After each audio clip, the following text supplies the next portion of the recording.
achievement. And I think that probably each of you could give me examples of teachers who use the least amount of technology in their classroom, who are those people that Dr. Paz is actually referring to that aren't comfortable with it, who actually are moving the students the most. And so I want to be cautious as we talk with our community about this, that we don't overpromise what this will do. Even as a customization tool, students need direction, they need teaching, instruction, they need guidance, they need supervision, and I see that as a huge issue with our very large class sizes as we try to get them to learn independently. I know that you're going to have controls on these devices about certain things that they can and can't be doing, but even so, students will push that. They will push that, and they need teachers. There's evidence actually of that in the LA Times. There's a really interesting article about the first high school in LA Unified that got iPads. It took the kids about 2 hours to figure out how to bypass the filters to get to YouTube and Facebook. And we are teaching them valuable skills for their careers, but Right. I don't know that I want that to start at the elementary level. So I think that that's something that we should, we need to be cautious of as we talk to the community about this. And one question that I'm going to have is, how do we measure that this was really worthwhile as it's a pilot program, as we watch LA Unified, because LA Unified is doing this, wholesale. They're jumping into this with nothing. And I feel like we are doing it in a much better way, where we're pacing it and seeing what works and what doesn't work. And it may be that just for Common Core and smarter balanced assessments that we need this, and that it doesn't make any difference that it, whether or not it affects student achievement in the long run, that we just need this. And maybe that's our measure of success. But I think that we need to reflect on that. I mean, is that ultimately going to be it? I mean, is it just that this is, that it opens up all these great, well, it doesn't really make a difference. A great teacher can do this without the iPad. So I think that we need to be careful about that and really consider this a pilot and reflect on it as time goes by. Can I just comment really quickly that there was a great issue of Education Week that focused on one-to-one computing. Maybe I should share that with you. But it did answer some of my questions in terms of my reading it, and I'll always have some concerns. I think that for me, the direction is the right direction to take us. But I think we just need to always put our ear to the ground and make sure that we're listening as much as we're trying to engage the community to go in another direction. So I'll jump in. To me, this isn't really a question about whether this should move forward or not. I think it's a question about how it moves forward. And I'm going to talk about the money, because one of my concerns is that this moves forward. It doesn't increase student achievement. It doesn't work. We have headaches, and we've spent millions of dollars on this. And that worries me a lot. And that's, I think, where my hesitation is coming from, and it's probably a fear, especially having just gone through a financial hardship in the district and trying to come out with our heads on top, and I'm thinking, wow, here we go. We might be walking down a path that I think is one that's needed, but it's too compelling interest, I think, competing against each other. The need to move towards to more advanced technology use, but also the need of being fiscally afloat. I mean, that's an issue to me. And we weren't talking little numbers. These are big numbers, millions of dollars. So as I look at this next steps in the pilot school committee, I think I would like to suggest, and maybe this was Dr. Cash's plan anyhow, but after the administer survey for implementation, that it actually come back to the board. Because I think going from 0 to millions is, truthfully, doesn't say much to me. I mean, I don't know what this is going to cost. I don't know, even in year one, if we're talking about $660,000, which is a lot of money, or thinking about year two. I think as folks who think about a budget, we have to anticipate and act conservatively and think that this is going to cost us at the high end, not the low end. But it would really help me if there was a survey with real numbers. Apple is saying 80% use. That's great. It's coming from Apple. I don't want to know from Apple. I actually want to know from our parents and our districts. I like the option of buying. I've talked about how that was one of the ways that I got a TI 60-something or whatever it was back then. I don't know. TI 30-something. No. So I was like, now apparently they're way more advanced than the number I got. But I had a slide. so there you go. They don't even have numbers anymore. They're right. just Inspire. Oh, well, there you go. So, Yeah. I mean, so I like that idea, but I am cautious. We can't fall flat on our face on this one. I mean, this is a big financial investment. And I think we as a district, I don't think it's just the teachers, actually. I think as a district, we have to have the capacity to do this well. I think the teacher training is one component of it. But the truth is that technology fails everywhere. It fails at the university that has a much bigger department for technology than our district. But how do we deal with that, and how do we cope with that? I think that for me, there's a lot at stake, and so I'm hoping that after we administer the survey, we bring that back, because I need to be able to go back to the taxpayers and say, this is a good use of our money, this is an investment, and feel confident about it. And it's not that my confidence isn't with all of you that are here. But this is much bigger than those of us that are in this room tonight. This is an actual systems change. And so I am coming from a place where the money piece is really big for me. I think, don't want the iPad, I think along the lines of the gaming, to be the next worksheet for students, so that when we walk into classroom, it's like, oh, great, look, all the students are on iPads.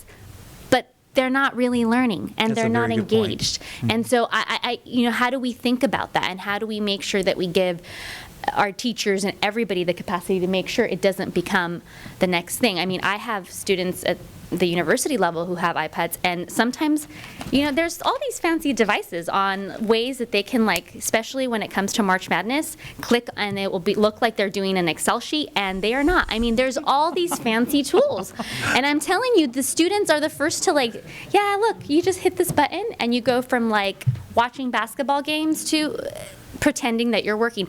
Our students are smart, and they're really intelligent, and so I don't want this. I want this to be used well, but I am hoping that we get a little bit more information, so at least for me as a board member, I can feel confident going back to the taxpayers, to our parents, to the teachers, and saying we have the capacity to train folks, to give you the use, and to the parents to say this is not just going to be one of those tools that lets students goof off. They're going to really use this to increase student achievement. And that might be something that we will know years down the line, but I agree with Mrs. Parker's comments about we might have to do this anyway, just because this is how we're testing. So let's just be cautious about how we do this and make sure that the right support's in place. I should have had you speak, and because you just made the most eloquent argument for why we would want to do a pilot. Why we would want to go slow, why we were very careful about the schools that we picked, and engaged in probably to the principals a very frustrating process to go through. But that's, I mean, we are all fully prepared to not move ahead next year if what we discover there are system issues, big issues in relationship to teaching and learning that are going to take more time for these 4 schools to iron out. I only put that in there because I was anticipating board member questions like a good superintendent should, and that was, well, what happens to every other school? Do we have a plan for them? And in the perfect world, everything goes as planned, and I didn't identify sources of money in particular because I don't know what's going to happen. And part of the timeline would be regular reporting back to the board on here's how many families are bringing the devices, here's how many are buying them, here's how many we're purchasing. We decided we were going to use this training's going to happen this way. We would invite you to come listen to the parents or participate in the parent workshops or meetings that we're going to have. We know that this is going to be a big issue. My overwhelming concern, and I said it at the very end, is that if we don't get going as a system, the vacuum will have these incredible inequities that will be very difficult to recover from. And I'm glad you did anticipate and have that information there. That was a good thing. Yeah. I have a question. Ms. Edelson? On the Common Core implementation funds, is that a number that has to be used or lost, and what kind of number, and what are the restrictions on that? It can be used in technology. It can be used in professional learning. It can be used in purchasing instructional materials. And it's in the proximity of 2 million? $2.5 million. Okay, and is there a timeline as to when that needs to be? Over the next 2 years, did they give us a date, like March of 2015 or June of 2015? So I think, have we received the first installment of it? I believe we did. Okay.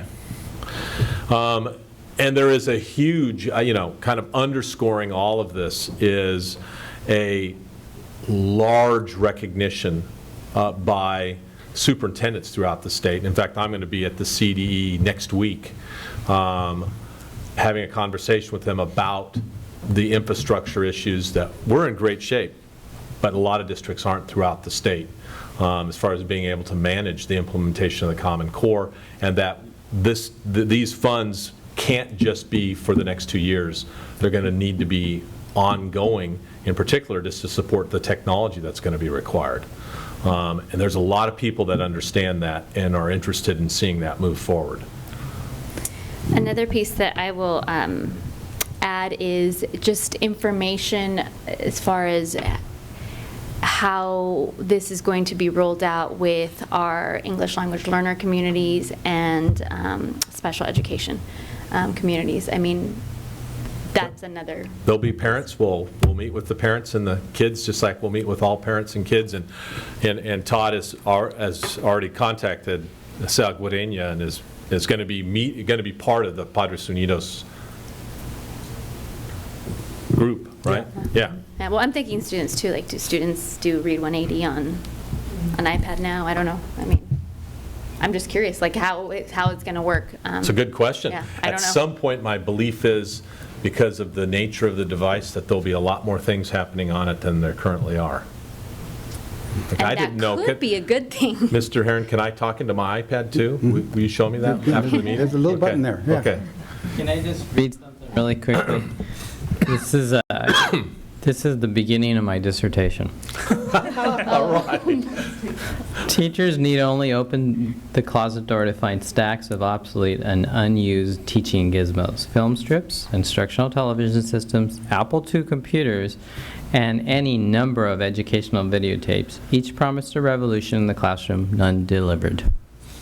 Just words of warning, just as Madam Chair is saying right now.